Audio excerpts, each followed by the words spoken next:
Alright, hey everybody, welcome back to Escape Reality Star Wars Talk. I'm your host Caleb. It's a pre-recorded episode this week. Hi, I'm Seth. I talk Star Wars with this man. There, I'm honest to them. I'm honest to them. I was gonna start with the little going live soon thing, and he was like, what kind of creator are you? There. But this week we're pre-recorded. We got like one piece of Star Wars news. It's kind of actually a bummer one. Kind of. I mean, I think anytime something gets canceled, it should be considered a bummer, even if you weren't a fan of that particular project. There are people who were, Yeah. and so the Acolyte season 2 has been not. So the Acolyte has not been renewed for a season 2 is really the correct wording I want to use here, because it wasn't really a. We're getting some rumors now that it may have been greenlit in the back, but like so far nothing that's been like confirmed. So until like we get proper confirmation from I think the news source that has said that it was soft greenlit, I kind of trust that news source, but I also don't want to go off of them alone. The main reason why is that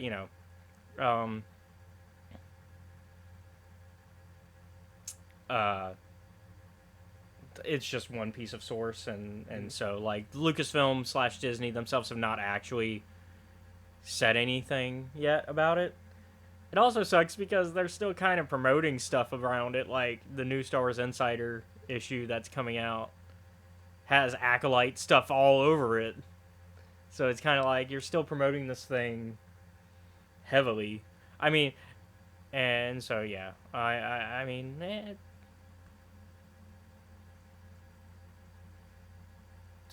anyways, it's definitely. I think the situation. I'm gonna quote somebody that I quoted on Twitter today. At the they said loving Acolyte equals very mindful. Not liking it, not weird.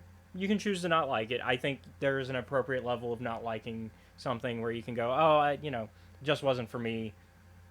I just didn't like it, and we know people like that. Scotty didn't like it. It wasn't for him.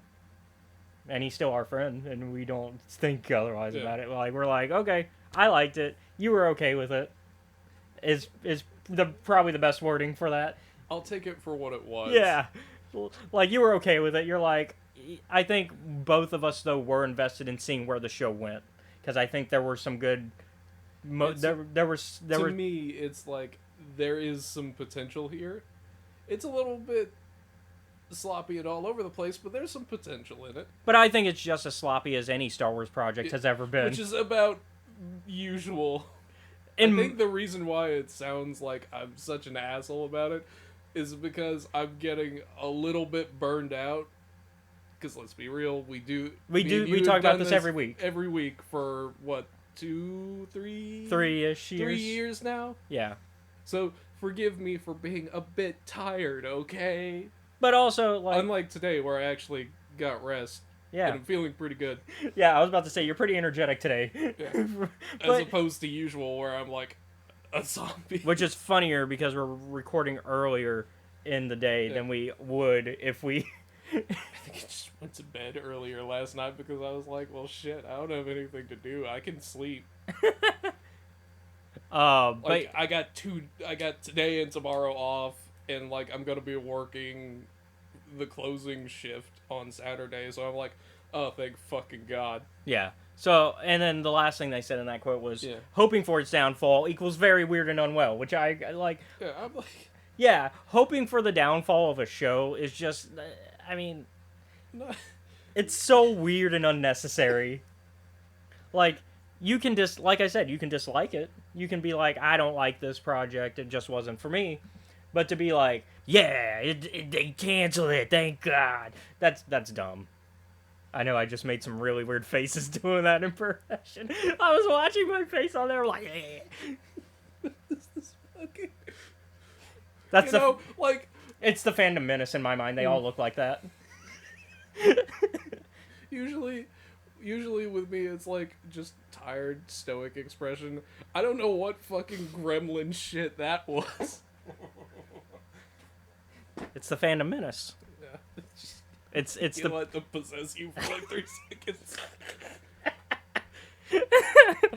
Just long enough that to get the point across. Yeah. But yeah, no, I think it's only disappointing because it was, and it's something I talked about in the car with you. It's because it's something new. It was different. It wasn't the same Star Wars we'd been getting for decades now. I was like, oh, we're in a different era. We're getting some new characters. We're getting some new material finally. And then this is when they're like, we're gonna not do that one. We'll do 3 seasons of The Mandalorian and a movie. But this very new idea that has like a bunch of potential, meh. I mean, but we still have books and comics to look forward to. I was saying, like, the same people that were very loud and vocal about hating The Acolyte are not the type to read comics and books and stuff the way that, because they talk about those things, but they never read them.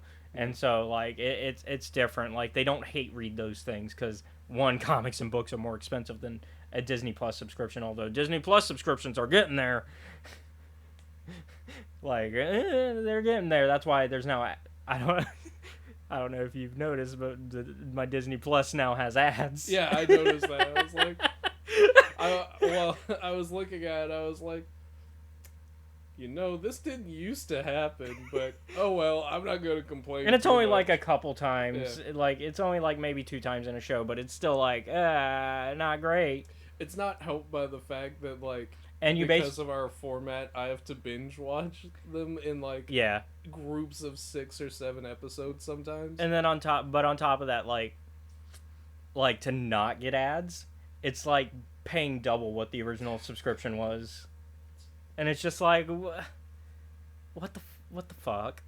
These are the things I have problems with Disney, right? Like, these are the things, well, and companies in general. Like, people are like, oh, you like anything that they give. But I do have legitimate complaints at the same time. I think these are the points to talk about when talking about your complaints about something. I think overpricing and stuff like that are things to actually legitimately discuss. Whereas I think, and you can have also legitimate like issues with the storytelling of The Acolyte. Like, a lot of people bring up they don't like the pacing, and it's something I brought up I didn't like about The Acolyte. But I also think the stuff that's dumb are people that try to make it less about opinion and more about fact. And usually those people are the people that go, well, they changed Ki-Adi-Mundi's birthday, and it breaks canon. And it's like, 1, Ki-Adi-Mundi's birthday nobody cared about until The Acolyte happened. 2, it was never canon. It was EU Legends material that gave his birthday, which means there was no canon birthday for Ki-Adi-Mundi. Because they were like, oh, he's 100 years older because, he showed up in a couple scenes in The Acolyte. He's the yeah. And then, like, as usual, I didn't care. Yeah, nobody cares about Ki-Adi-Mundi. And then the other thing, they're like, I'm still thinking about, like, the novel and the fucking ice. You should have a price for that. And then, like, Darth Plagueis, same thing. People were complaining about, oh, they changed his age to fit that time. Like, once again, who fucking cares? Once again, He's Legends, well, also Legends versus canon still, once again, where it's like, that's Legends information. It's not canon. You're not breaking canon to do that. So these people that try to talk facts aren't actually talking about facts. They are, but they're talking about different facts. They're going, the most important thing about Darth Plagueis is that he's fucking killed in his sleep. Yeah, that's the only matters. canon material we have, is that he was likely Palpatine's master, because we don't even get... Well, no, that is confirmed, because that's in Tarkin. The Tarkin novel, which we haven't read yet. So, that's... All we know is that he was Palpatine's master, and that he probably we don't even know if he did do the same plans that he did in the Darth Plagueis novel from Legends continuity, about him being, Hugo Damask and having working through corrupt corporations to plan the Clone Wars, because the Clone Wars in Legends was part of Plagueis' plan. Palpatine kind of just stole it and ran with it. Plagueis set up a lot of the in Legends, set up a lot of the blocks that Palpatine would eventually play with.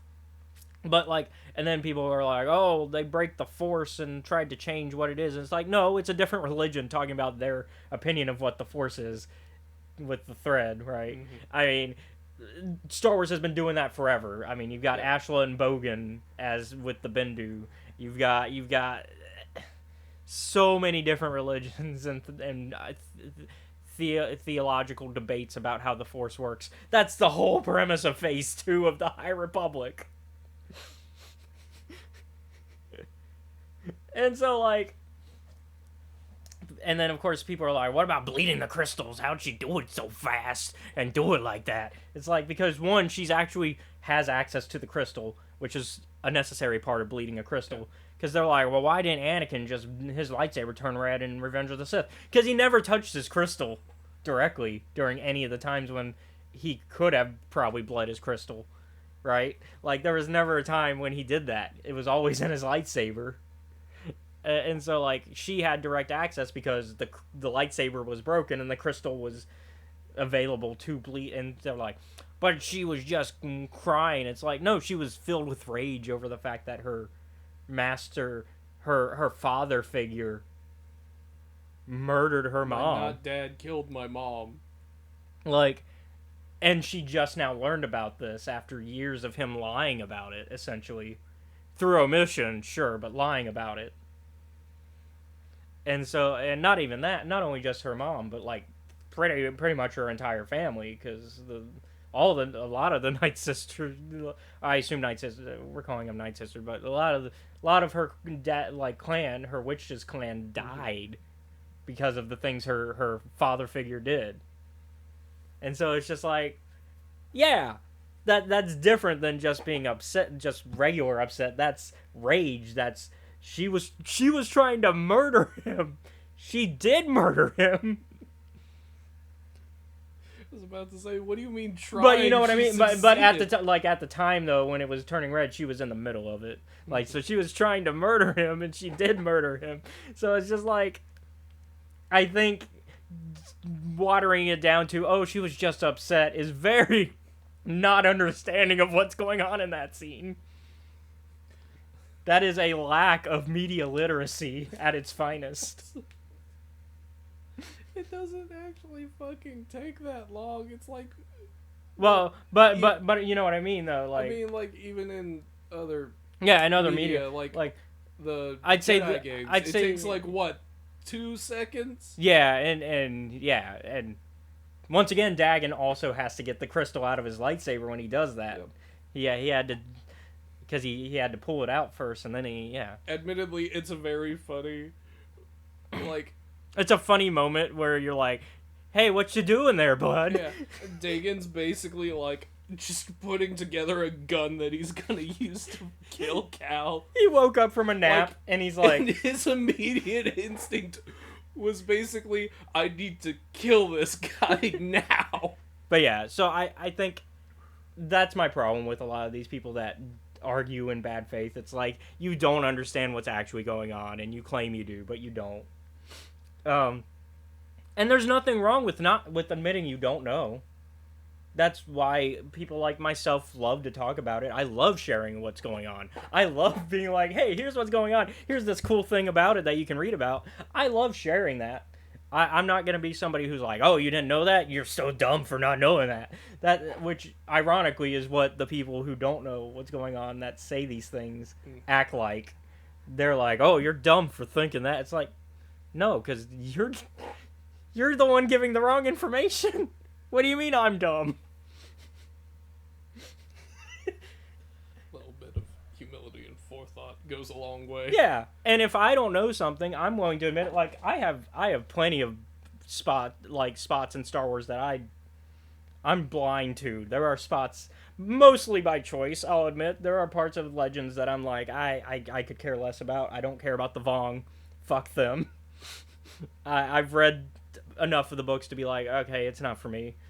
And I like some of the later stuff that they do with the Vong, like post those books, when the Vong are good guys. But during the Vong War itself, I don't care. And then my knowledge is obviously more Knights of the Republic, Old Republic era, Tales of the Jedi, That's kind of my bread and butter. If you want to ask me questions about that, I got you. Especially the comic. If you ask me about Knights of the Old Republic comic and my boy Zane, I can tell you everything about that boy. That sweet cinnamon roll who did nothing wrong. I can tell you everything. He knows this. I know a little bit about this. And yeah, because I mean, there was a time where I was basically reading the comic to you, and I was just like, "Here's what's going on here." Yeah, I'm like, I remember you explaining it to me, and I'm like, that's both the best and worst thing that could happen to someone with that ability. Yeah, because like Zane has a he has like a learning disability with the Force, essentially. To put it mildly, the Force gets wonky around Zane. Yeah, it tends... Well, the Force does what the Force does, which, honestly, I think fits into canon very well, which is just... The Force just acts through him, and he's just kind of the unwilling participant to whatever the Force wills. He's like... Today of all days. Especially when he tries to do something, and then it doesn't happen, and then the Force is like, actually, we're going to make it happen for real now. The Mandalorian thing, for example. When they're like, alright, Jariel, pretend to be a Jedi, pretend to tell this side of the planet that the Mandalorians are invading so we can take their supplies for a little bit, and then we'll leave. And then the Mandalorians actually show up. Oh, shit! That is a moment in the life of Zane Carrick. That's how shit works for him.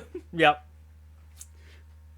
This is all while he's on the run, though, too, because, you know, for 6 volumes he's on the run, because his own master and the 5 other masters at his temple massacred the rest of the Padawans that were graduating. Yeah, and then we're like, well, we couldn't kill him, so we're going to frame him for the murder. We're going to frame you for murder. We were going to frame your best friend if we had killed you, because your best friend was the more likely one. Like, we assumed that people would believe it more if your friend was the one who killed everybody, because he was better at being a Jedi than you.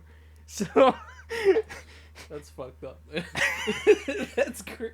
That's great writing, but that's real fucked up to like. No, but that's what they literally tell him. Like they literally admit they're like, "You suck as a Jedi." They're like, yeah, we were gonna frame your friend because we had assumed we would have been able to kill you, but somehow you just keep escaping.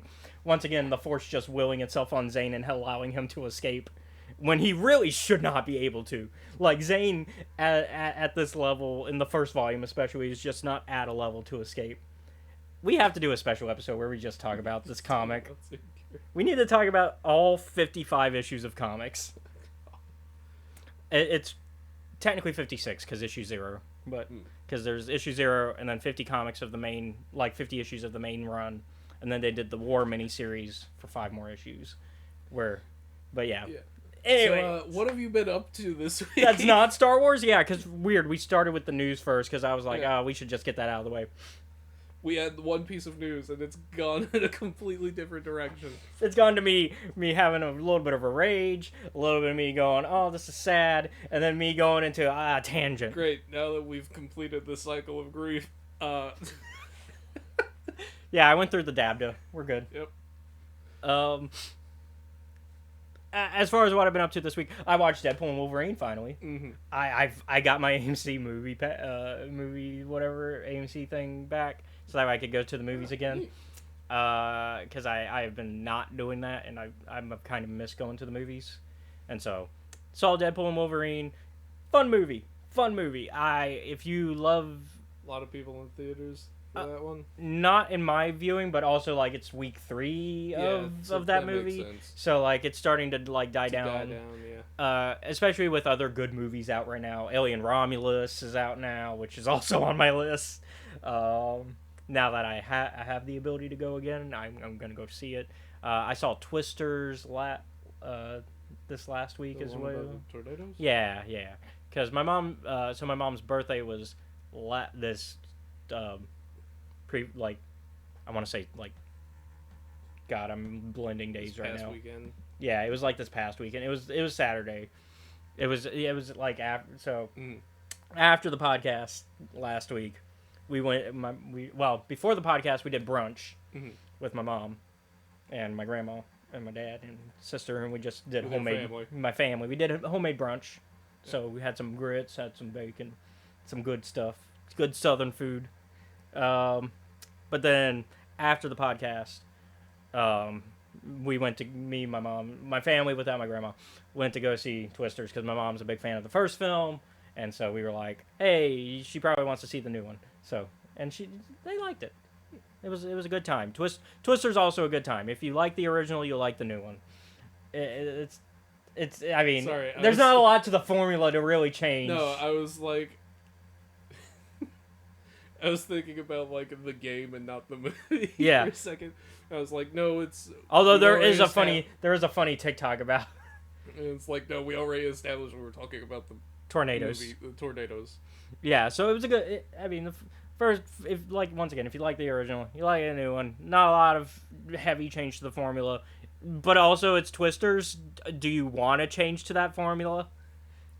I imagine there's not much change that can be invoked in a fucking movie about tornadoes. Yeah, about tornado chasers specifically, because that's kind of the whole gimmick of the first film, right? Is that they're tornado chasers, who are trying to science through tornadoes because that's an actual thing that it's a real job and dangerous job. I not for me. I'm good. But some good acting in this one, and unfortunately no Helen Hunt, but that was kind of known ahead of time that no Helen Hunt in this one. But it was good. And then as far as Deadpool and Wolverine, fun time. I think it's a good love letter to the, and I was talking about this with you, it's a good love letter to the Fox era of Marvel and a lot of the Fox films. Even if you thought they were, like, no matter what you think, they were fun, the Fox films, even the bad ones. Like, I defend the Daredevil Fox movie with Ben Affleck. It's a good movie. I was specifically the director's cut is better, but like it. I don't know if I watched the director's. So the director's cut. So the director's cut adds more to the court scenes, and it makes it to where the court scenes actually are part of the major plot going on. Okay, yeah, I did not watch the director's cut growing up. It actually connects to the Kingpin plot.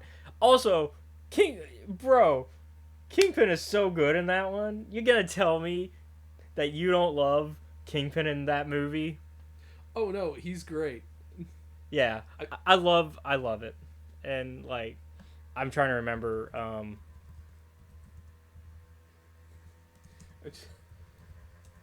I just really like this. As much shit as everyone gives it, the playground fight is very fun. Oh yeah, Michael Clark Duncan, that's who it was. I love Michael Clark Duncan, and rest in peace. Like, he's been dead for a long time, but rest in peace. Rest in peace. He's great. He's great in everything he's been in. Seriously though, they even used him as Kingpin for the MTV Spider-Man show, which was connected to Sony's the Spider-Man films that were coming out, the Sam Raimi films that were coming out at the time, because a lot of people considered that show originally canon to the movies until the movies later on would like introduce villains that were introduced in that show and we're like, actually. So like, and then of course Michael Clark Duncan is also good in Talladega Nights. He's great in Sin City, Brother Bear. I mean, and then of course Green Mile, classic breakout moment for him as John as John Coffey. Such a great role. We're kind of splitting off here, but I like the Daredevil movie. I think it gets a little too much hate. Also, like, there's just some fun moment. Like, it's just a fun superhero movie. Like, it tries to be dark and gritty, but it's a fun film in reality. Like, it's not as dark and gritty as it tries to be. And maybe that's why people don't like it, because they're like, oh, it's trying to do this, but it's cheesy. And it's like, there's nothing wrong with that, I think. You went to a Deadpool fucking movie. What did you think was going to happen? No, I meant like the act, like, back in 2003 when Daredevil, like, the Daredevil film. Like, people are like, oh, the Daredevil film tries to be dark and gritty back in 2003. Oh. Because, you know what I mean? Because it was trying to do the dark and gritty Daredevil thing, but it's just so cheesy, especially with, oh my god, Bullseye any scene with Bullseye, Colin Farrell's Bullseye is just. Great. But also, I also love Colin Farrell. Like in anything he's in, like it's just. But like as Bullseye, especially when he's on the airplane, and he does the little tick. Like he shoots. What is it? A tic tac or whatever. It's like either that or a fucking peanut. Yeah, I think it's a peanut, actually. Yeah, you're right. Where he shoots the peanut into the granny's mouth to shut her up. And then I like in the director's cut they changed the one line that he's very infamous for, which is so in the original cut he says I want a bloody suit, right? When he's dealing with Kingpin and he's like I want a bloody suit. They change it to fucking suit, and so it's just like I kind of like the bloody suit. I think it's funnier, but like it's a fun movie. Whereas comparatively, Elektra movie, I think is just boring. I wouldn't know. I didn't watch it. No, here's how boring it is. Not even a director's cut can save it. There's a director's cut. It can't save it. You know,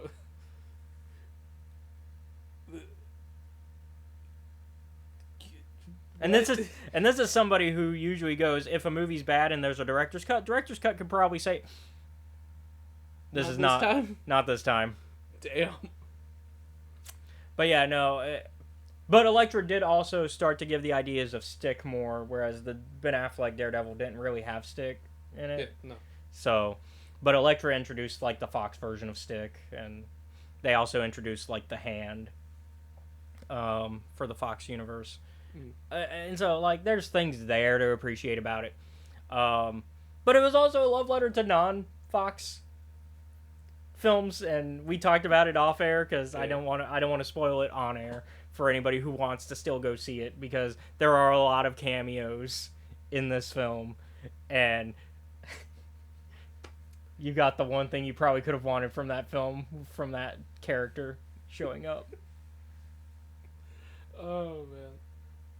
Ironically, until you showed it to me, that's all I knew from the first movie. I knew the second one because like it's also the second one's the more popular one, because that's the one that Del Toro. We're giving away probably which movie we're talking about now, but that's the one where a certain director directed it. That's very famous, and then and kind of very good at that genre. Whereas the first and third film were not directed by that person, and then the third one is famous for a lot of things, but not being good is not amongst them. But yeah. Anyways, yeah. So that way I don't have to keep tiptoeing around this. Let's. Daredevil. I mean, Deadpool and Wolverine's good. If you like MCU, if you like Fox era superhero films, if you just like superhero films and you want a good fun time, I suggest it. Even as a non-MCU fan, you've been like, I might watch this actually. Watch it sometime in the future. Yeah, but I mean that's still like for Seth. That's high praise, considering he is not a fan of. Considering they're like, are we? But also, you're just not a superhero guy in general. It's not that I'm not a superhero guy. But superhero movies don't interest you. Is what I mean by that. Like you like comics and stuff, but you just, when it comes to the movies and TV, like maybe some TV shows, I don't really actually know about your TV show opinion, but I know your movie opinion is like, It's too much. Yeah. Anyways, you want to get into our main topic today? I mean, I could talk about what I've been up to this week. Yeah, you're right. I do want to say, I finally beat, did I talk about this last week? Did you shoot Drake? No. Sorry. Not the rapper. No. I was confused at first, and I was like, "Oh, Shadowrun." No, I have not continued my Shadowrun gameplay. Okay. I'm trying to remember if I talked about this last week or not. Diablo? Did I talk about Diablo? Yeah. You're like right next I'm done. to the end. You're done? I'm done. How did fighting Satan in the basement of Tristram go? Fine. It went okay. It was okay. Did you get to the end? Well, no. You just said that you did. So I'm not doing Hellfire. Mm-hmm. I just don't feel like replaying the entire game again just to do an expansion DLC. I feel like I should be able to just cross my fucking character over. But no. Because you would think, oh, this is an expansion. I can just use my save game to throw my save character over. No. I know, like, maybe 3 things about the Diablo series. Here's what they are. Heaven doesn't do shit. The devil is always in the basement of fucking Tristram. And that really old guy wants you to stay a while and listen. Oh, Deckard Cain. Yeah. Yeah.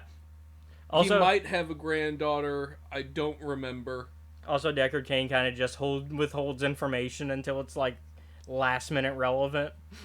He's like, oh, yeah, I should tell you about this. Just one more thing, by the way. Here's that dangerous thing you should have known from the start.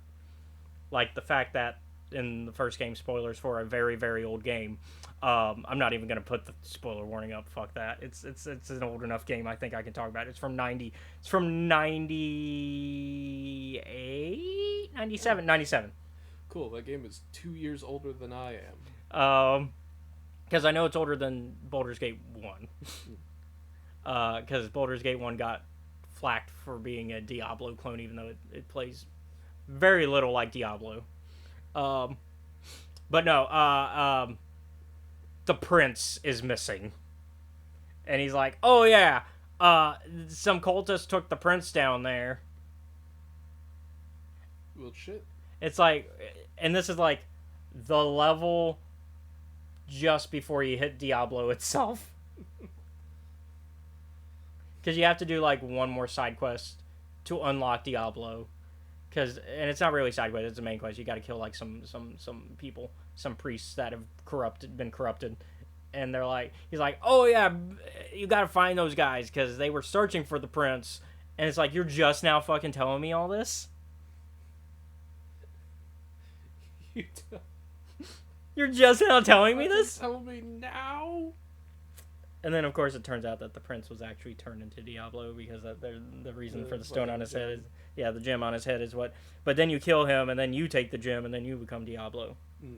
And the cycle continues. Yep. Spoilers, once again, for a really old game. Yep. But I assume most Diablo fans who played modern Diablo know of this by now. Because I'm pretty sure... I haven't played the other games to completion, but, like... I'm pretty sure that's just kind of how Diablo games work. But I'm going to skip Hellfire because the one thing I know about it is people hate it. Because it was made by a different developer and they kind of made some changes that nobody considers canon, including the rest of the Diablo games.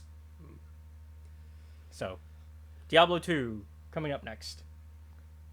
Still haven't finished Demon Souls. Almost done. Almost done. I got to deal with the old ones. That reminds me, how's that going so far? Well, I haven't sat down and played the next session. That's why I haven't finished it. Otherwise, I would, because I assume this is something I can do in one sit down of my, because usually I do 30-minute videos. I could probably do it in 30 minutes. I assume it's very much a make a choice here, and that's gonna affect the world, and then that's it. The end. Yep. And then it doesn't matter because the rest of the games take place in parallel universes. Yeah, same multiverse bullshit, but different universe. Anyways, what have you been up to? So, as usual, You have been doing Elden Ring? No, I've actually fully stopped with Elden Ring for a while. Oh, have you finished or just taking a break? I'm just taking a break. Oh, okay. You just needed... Mostly because I've been playing Cyberpunk 2077. And yeah, you got to choose your vast RPG. It's one or the other. When you play very vast, long RPGs, you have to pick one. And I was thinking about it. I'm like, man, it might say something that most of the games I play are in like a world where everything's just kind of fucked. Either it's like an old world that has like eldritch beings that have fucked it over, or it's a futuristic city that's corporate greed. Yeah. No in between. There's no in between. Either high fantasy, low fantasy, eldritch horror, or future corporate future cyberpunk. corporate bullshit.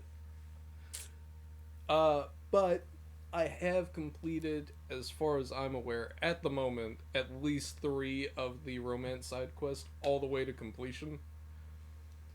I think there might be like one more, but I haven't met that character yet because I've completely ignored the fucking main missions.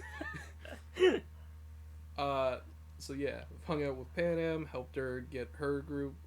Spoilers, I guess. I mean, once again, it's kind of an older game, so I mean, I would be more concerned if you spoiled Phantom Liberty, because then that's a little bit more. Yeah, because that one's more recent. So yeah, got with Panam, had a good time, getting her family out of the city. Hung out with Judy, tried to help her get like the dolls, essentially the prostitutes of the game, get like a nice little place for them. That shit didn't go well. Ended up shooting like three of the like big club bosses. Had a talk with her. I'm like, you do realize that I had to do that, right? Because Micah was gonna betray the fuck out of us. She tried to sell us out while we were there. What's what character's named Micah and wanting to betray you? Micah. Oh, you said Micah? Well, I said Micah because he's also a rat bastard. But this lady is named Micah. Micah, okay. M-I-K-O. M-I-K-O, got it. I don't know why I thought she was named... They're very... I don't know what it is with M and people betraying people. Well, I'm like, hey Judy, you do realize that I did actually have to do that, right? Yeah, it's like it's like this was a necessity. And she's like, yeah, I looked over the footage, and she's like, you're right. And I'm like, and she's like, anyhow, you want to go diving? And I'm like, why not? I've got nothing better to do. We can go and see your old hometown that's just completely underwater. So that happened. Had a good time with her doing that. Also went... So going... Everyone at the end of these romance side quests is like, well, done with Night City. I'm never fucking going back. And I'm like, oh, well, that's nice. Are you having a good time in Oregon, Judy? With your grandparents? She's like, yeah. I'm like, that's cool. I wish I could be that happy. I wish I could fucking leave Night City, but I'm stuck here until I deal with fucking Keanu Reeves. Who... I'm trying to, like, keep the distinction between, like, Johnny is an asshole, but he's not the thing that's killing me. It's the chip that he's on that's killing me. Yeah, Johnny's there to provide guidance. He's not trying to kill you. Wouldn't call it guidance, but it is certainly an option. I mean, he's an asshole about it, but he's providing... He's giving his opinion on what you should be doing. Yeah. Apparently, he does not like Judy at all, by the way. And he's like... And it's like, what's your problem with her? Does it like one of the dialogue options is like, does it remind you of your ex-girlfriend? And he goes, no, I'm pissed off because she's the type of person to take a window when there's a door available and then get surprised when she gets hurt. I'm like, is he accurate on that? He's not inaccurate with that assessment because Judy very much is like, yeah, I'll trust people, and it's like, you're lucky that there's like 4 people to look out for you, because if there weren't, you'd be dead 3 times over. It's a good thing you're no longer in Night City. It's a good thing you're no longer in Night City. You are not made for Night City. Yeah. And meanwhile, with Panam is like very impulsive. She makes good plans that are fucking crazy if you actually stop to think about them, but they work, and then she gets into arguments with her dad about it. And that's sort of the deal with her, is essentially being like, you do realize your family loves you, right? Your dad's being a jerk about it right now, but he does have a point, and you have a point too. So that's going through that, and eventually things work out once you're like, alright, you both love each other, that shit is sorted. And they're like, hey, we're gonna, like, pull out of Night City. And I'm like, alright, bye. I still have to go and talk with Keanu Reeves and this old Japanese guy who says he can help me. I'm not sure I trust him, but I'll figure it out. Then we get to River Ward, which is essentially the one good cop in all of Night City. And so he's like, hey man, essentially this rich family is like, hey, can you come here and take a look at some stuff? We need to go talk about, like, the former mayor who got, like, killed by a cyber psycho. Completed all of those missions, by the way. That shit was not easy, considering how heavily augmented some of the people were, and the fact that you have to bring them in alive. Yeah. I managed to do it on all but one of them. God. Have you played more of the tabletop? Was that yesterday or tonight? It's tonight. Oh, okay. Okay. Because I do it on Thursday. Yeah, you do it on Thursday. Okay. Yeah. I was trying to figure out which day in particular it was. So that'll be fun. Yeah. I was curious because since we're talking about it. Yeah. This week is essentially a cleanup week because last week was, oh no, our friend's been kidnapped. Let's go get him back. A car exploded. We got him back. Cosmo is like, he's got a deadline. He's got 3 weeks to go and kill a guy.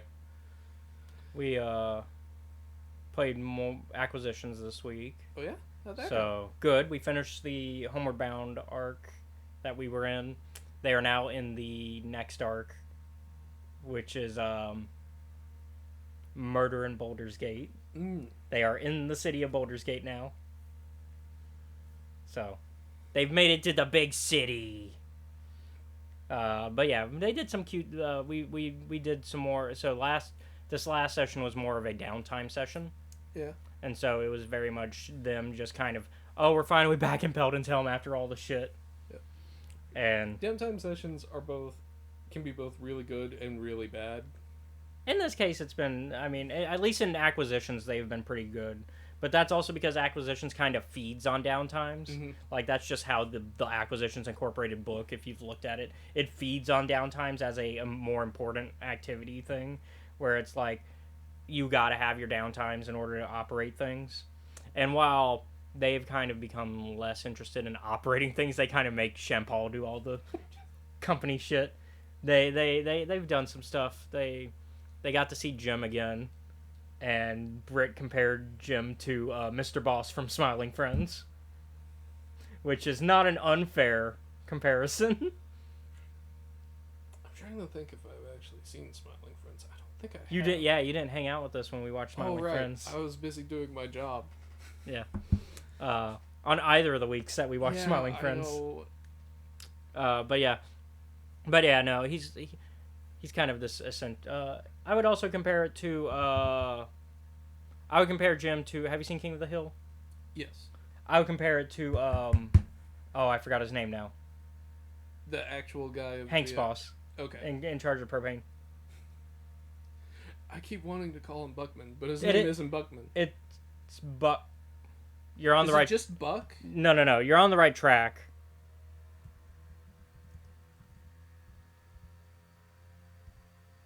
It is Buck. Hold on. Yeah, it is. Hold on.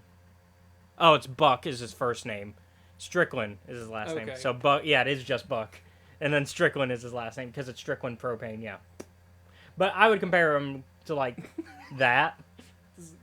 Except... Does Jim Dark Magic need them to go kill emus?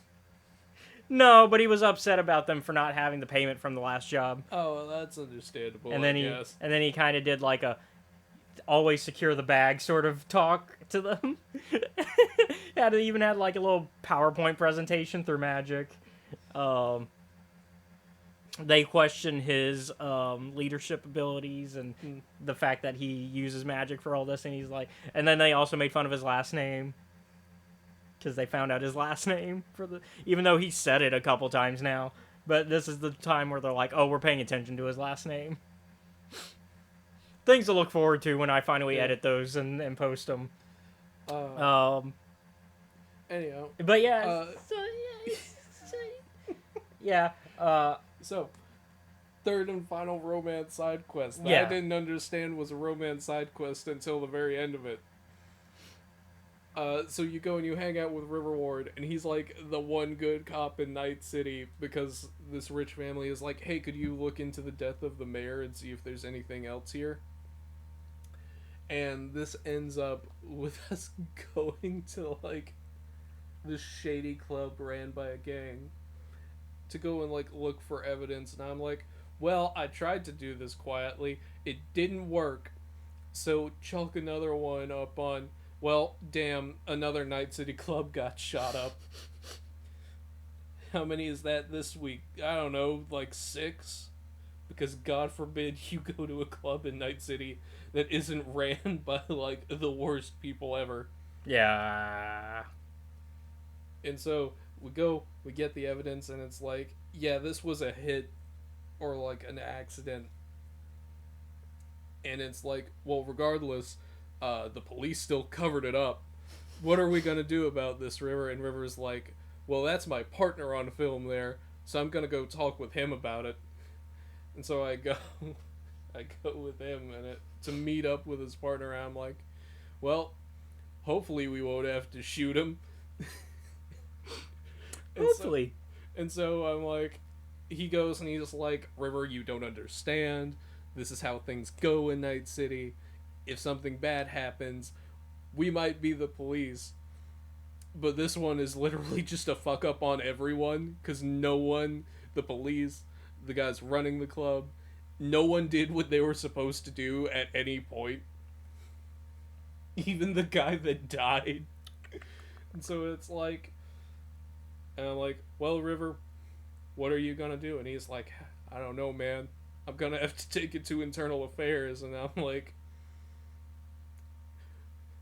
that's good enough, I guess, for me. I'm not involved with this anymore. Yeah. And then, like, later on, it's like, can you help me? My nephew has been kidnapped. And I'm like, alright.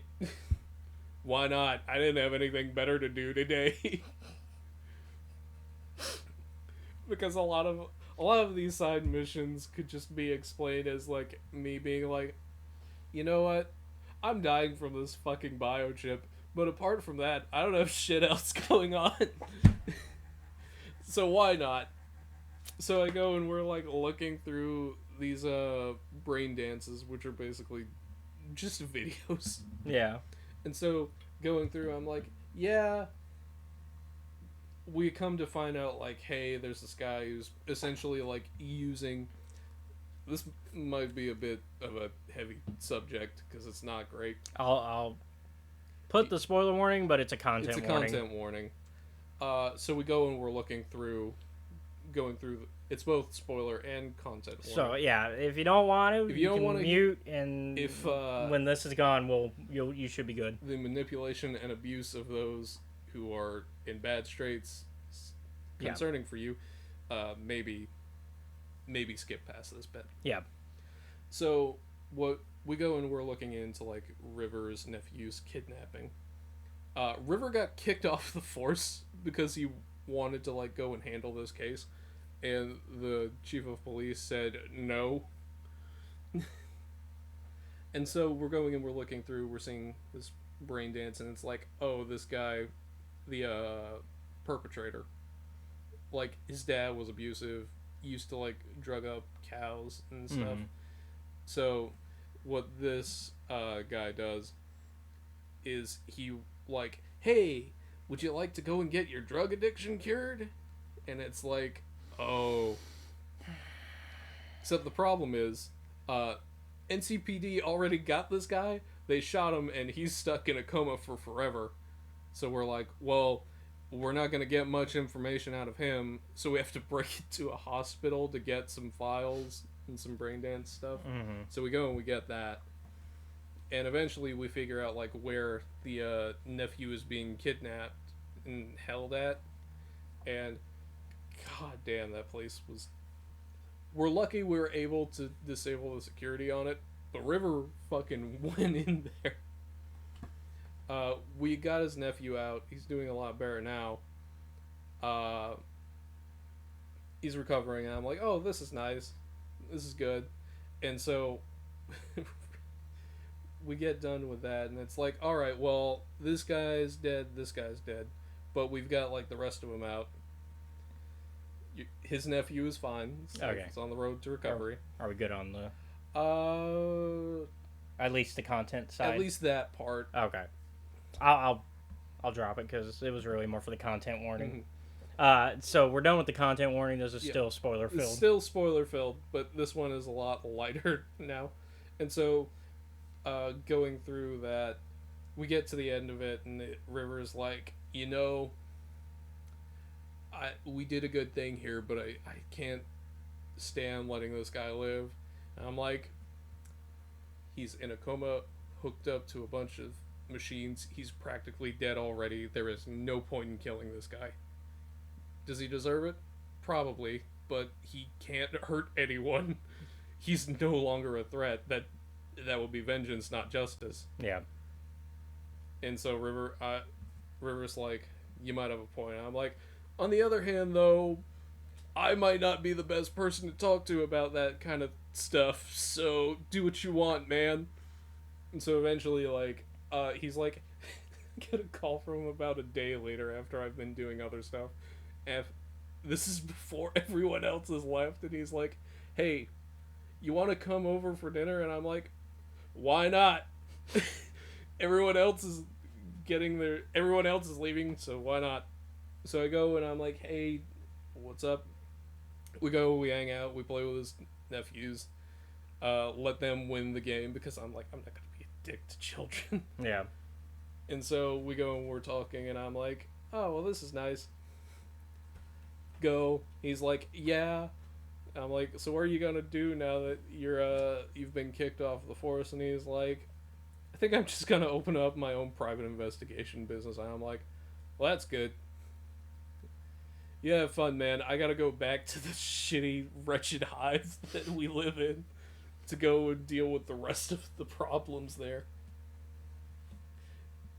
So, completed all of the romance options. Everyone I've romanced has fucking left Night City. Well, there you go. And I'm like, damn. That's probably for the best, though. It's probably for the best. Anything else? There's a lot of stuff I could talk about.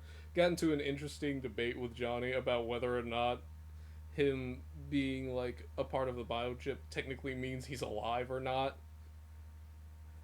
Yeah. Had another... Cyberpunk is a fun game. Go and play it for yourself. Yeah. Alright. Let's go ahead, because we're already, like, almost an hour in. Yeah. Let's dig into the main topic for this week, which is Edge of Balance Volume 3, baby. This is your spoiler warning. Mm-hmm. We are going to go into it, and that's it. You better get out of here if you don't want to hear. If you don't want to be spoiled for the Edge of Balance series, leave. Yes. Sorry, not leave. But I mean, you can come back after you've read it if you're but yeah. All right. Where do you want to start? Because I've hijacked this. I love the way Lily has character growth from where we last left her. Because it's been a year and a half, and so in universe, and Lily has kind of grown as a Jedi, in like not blaming herself for what happened, even though she did have a leadership role, and kind of just rediscovering peace in the Force. So I kind of like that arc that she's having. It's interesting watching Arkoff, on the other hand, be the nervous one and be less assured. So that was interesting, because usually it's been the other way around. Usually Arkoff is the one assuring Lily. Yeah. Now it's Lily having to assure Arkoff. Yeah. I think it's because this one is a personal matter. Yeah, well, I mean, technically they both are, but...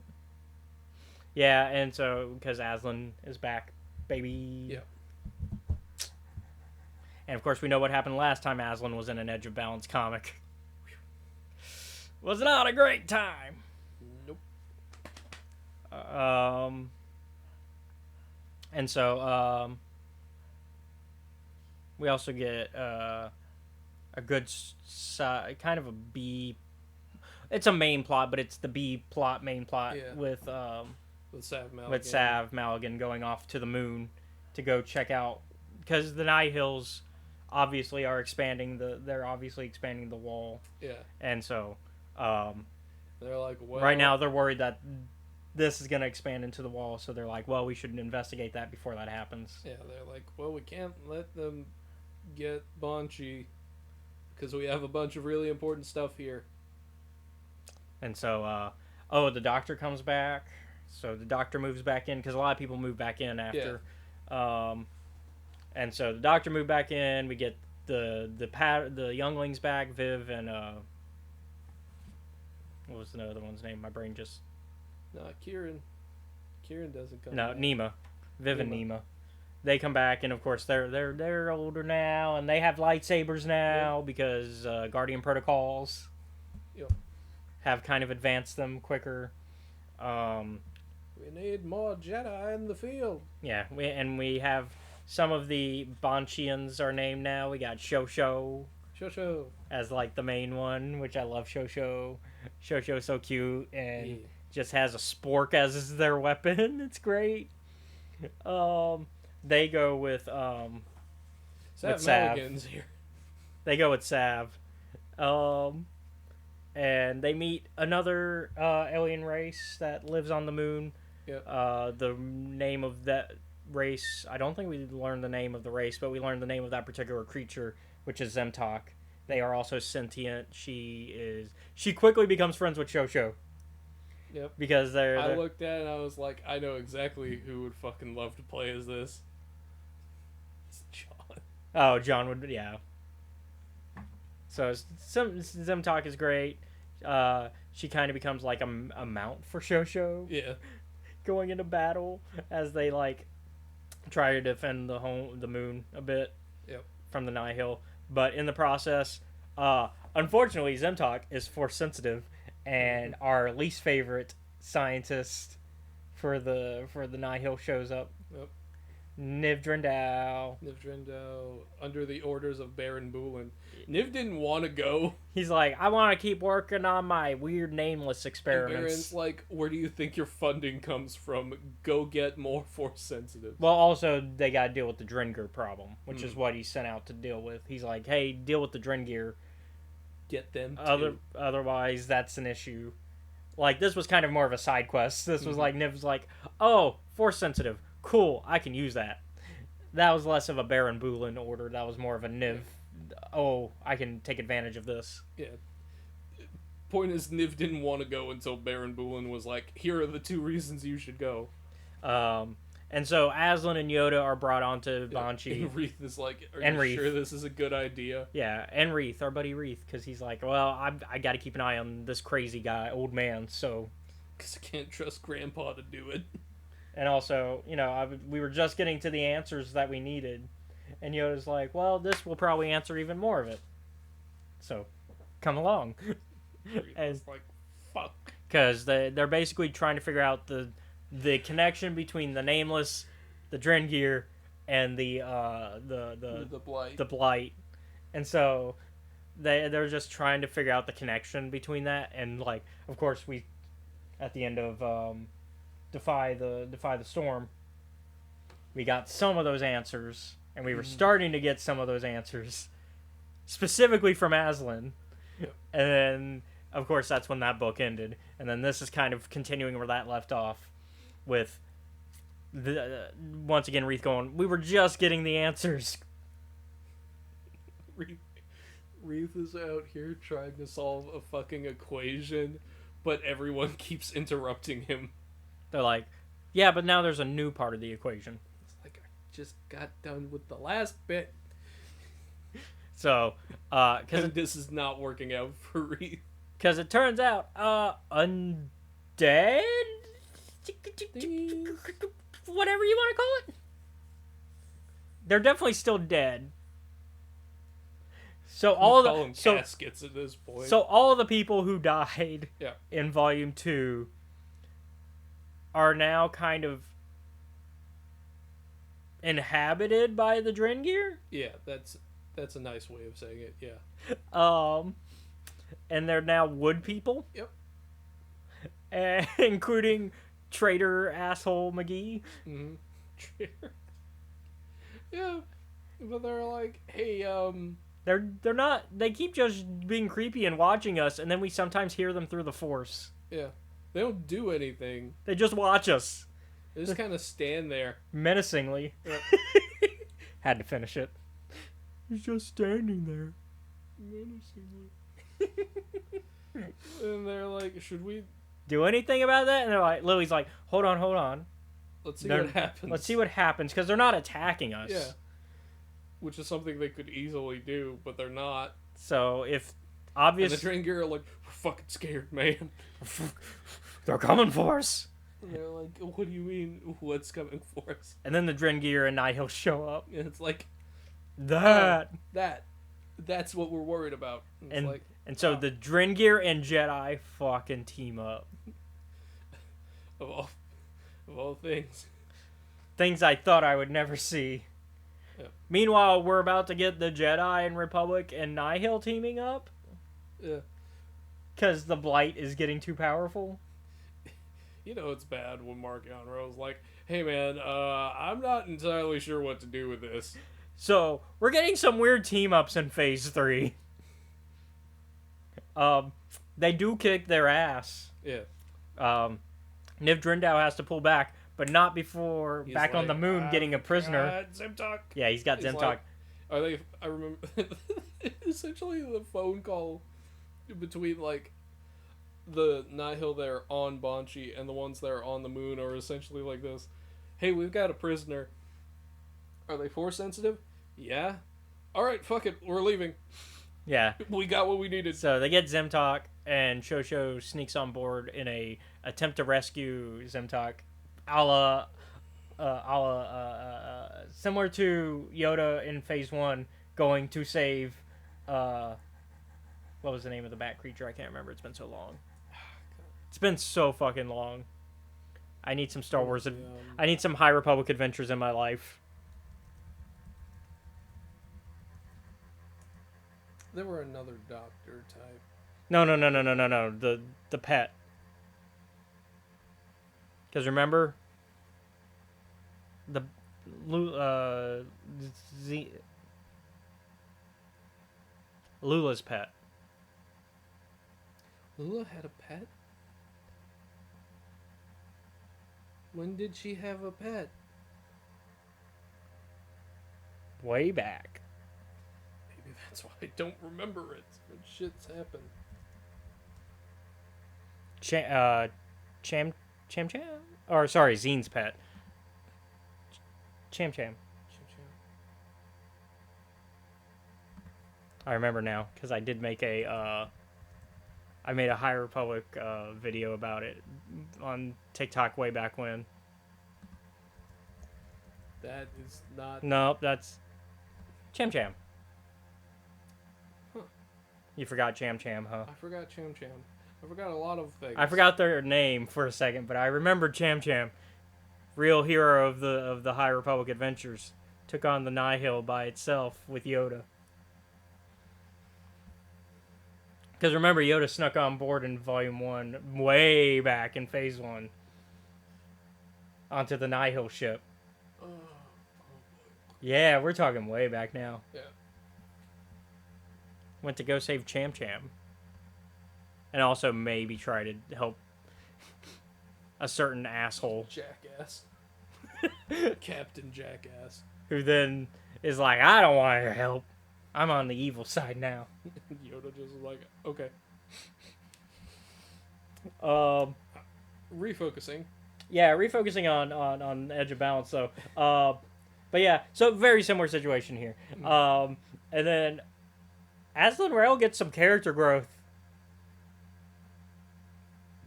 for the positive. Because him and Arkoff have a little talky talk. For the most part, to Aslan, who has no eyes, by the way, Arkoff kind of looks like a Swamp Thing. Yeah. He's kind of like very terrifying because remember that was the last thing that happened in precedent. Yeah, that's what it was called. The one that was for phase 2. Precipice of it was edge of balance. balance. It was just edge of balance precipice or whatever. Anyways, because remember in that flashback parts we see that he, because of his what happens with him and the Nameless, he kind of just gets scared. Yep. And his fear starts to control him, and he starts to see Arkoff this way. Yep. And to be fair, I would be pretty fucking scared of Arkoff if I looked at them and saw that. And apparently this just never left him because he has let the fear guide him and control him, which is a conversation him and Arkoff have. Yeah. Where Arkoff's like, we don't get what he's saying in basic, but we understand based on context of what Aslan says back. And what I understand is very much Arkoff's like, hey, you can't let fear guide you. You need to look back into the light because that's going to get you out of this darkness. And it actually does. It's a very sweet moment, I think. I think it's a very sweet moment between the two. And it kind of shows why Arkoff was his master and why they have this relationship. If only Arkoff could have done this for him sooner. Yeah. A little earlier next time, maybe. To be fair, though, Arkoff was dealing with his own shit. Yeah. He was also scared because of the Nameless shit at the time. Yep. But then also Aslan maybe figured out a way to defeat the Nameless. Because he just starts, like, disappearing them. He just starts killing them, and it's just like, wait, what? You can do this? I guess. At least that's how I saw those fights where I may have been misunderstanding Voom to a Nihil or to a Nameless, but I think I understood he just broke it into baby pieces. Didn't know that was an option. So, yeah. And then the others are smart and they plan. They use the help of the non-Jedi Force users to trap the Nameless into like a bottomless pit, into a bunker. Well, into like a bunker that's like deep enough that it's not going to affect the Jedi. They're like, well, we're having problems with it. It's okay. We built a 6-foot pit, so so into the pit it goes. And then they sealed it off with the, and so. Oh no, there's some Nameless in the actor pit. Yeah. But yeah, that it ends on a cliffhanger with the bad guys getting away and Vemtok being kidnapped and Shosho gone as well, and everybody going, we must save them. And so I think it was, who's in the team rescue? It's Arkoff. Not Lily, because she stays behind. Yeah, she's like, I gotta stay in charge of things. Sav. I think it's just Arkoff and Sav. Yeah. Whereas the rest of it, and I guess Yoda goes off somewhere. Yeah, that makes sense. I don't think, because Yoda's not actually at that conversation. I'm looking at the scene again. I don't see him anywhere. Yeah, but where the fuck is he? Yeah, Yoda fucking off as usual. He always fucks off in the High Republic. Where are you? But yeah, and so Reeth and Aslan agree to stay on Banshee as well. Like, we could study the Nameless, I guess. Now that we've got 2 trapped. Yep. Also, you gonna tell anybody about your ability to just pop a Nameless? Nope. Not even Arkoff mentioned it. Anyways, I really like it. I think Edge of Balance just continues to still be good. I like it too. I wish I'd had... I wish it was longer. Yeah, there's that. And I also wish, like, I had more time to enjoy it, you know? Like, just because we had to, like, get it done. Yeah, it's very much like we had to get this done. I mean, I enjoyed it so much, I was the opposite. I was the opposite. I read it in one sitting because I enjoyed it. You read it in probably 2 sittings because I read it in one sitting. One, because it was good fun, but I'm also like, fuck, I have to get this done. But I read it in 1 sitting because it was good. It's just so good, and I was able to. It's also short. Yeah. Because especially when you compare it to other like manga out there, like other manga volumes are probably like double this. Realistically, Yeah, it depends on the one you're going for. like if you're talking about like a lot of like a lot of mainstream manga, especially like shonen, and which this would probably be more closely related to in terms of categories. Yeah. So like it's kind of I wish it was longer just because I feel like there's so much, but but at the same time, there's a story they're trying to tell, Yeah. and so each volume's telling a specific story. I'm excited to see where it goes. Before we get volume 4, though, we're gonna get another middle one. That's, I guess it's about Yoda. I think we talked about, so that'll be fun. I give this a pretty strong 8. Yeah, why not? I'll give it a 9. Yeah, it's in that category, 8 to 9. Yeah, like it's pretty strong material. If you're a High Republic fan and you've been skipping these, you're missing some really good content. Yeah, it's some good Daniel Jose older content along with Shima Shinya. I want to say is the other story, yep. And then the art is great too. Mizuki Sakakibara. Please, yep. Yeah, Mizuki Sakakibara. Really good art. Really good art. The art it's black and white because it's manga style, but it's the art is very pretty. You get some really good stuff. I mean, that's just from one moment. Let's see if I can find the voom. Yeah, there's the voom. Look at that. Some great art. So, yeah, this is some good Star Wars. That's it for this week, though. Yeah. Thank you all for watching today's episode of Escape Reality Star Wars Talk. I've been your host, Caleb. Be sure to like, comment, follow, subscribe to us. You can find us at Escape Reality Films on YouTube, Twitch, Kick, and TikTok. You can also show your support for us by joining our Patreon, which is at Escape Reality Films. Shout out to Jennifer Brantley. Yeah. There you can watch our YouTube content before it's publicly available. I do plan to get the acquisition stuff up, hopefully this week. It should be 2 episodes coming up because we've recorded 2 episodes, but I've just been trying to get some art done, and then we'll be good. I'm actually gonna check in on that today because we're almost done. But yeah, also be sure to check out our Discord, which is also linked down below. I'm gonna say that because we're on YouTube today. Yep. Usually I'd say wherever you're watching, but we're just on YouTube today. But yeah, if you go to that, you can become a part of our community, hang out with us. We have movie and game nights, and we just hang out. We do D&D. A lot of fun things to be a part of. You can also find me on Twitter at EscapeReality94 and Facebook, Instagram, and Threads at Caleb.Lockwood. Seth, speaking of D&D. Every Sunday from 5 to 7 Central Standard Time, you can catch some friends of ours over at the Trials of Naboo at the Steam_Dungeon on YouTube. I'm not entirely sure what happened. Actually, we didn't have a game last week because it was the birthday of our DM's daughter. Oh. So that's why there's nothing this week. Well, hey, that's good news, though. That's a good reason to not have a game. But it should be going up this Sunday, as far as I'm aware.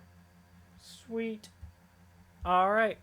Once again, thank you all for watching. Join us next week as we read the comic Mace Windu, The Twilight Run. I've spoken. Y'all be safe out there.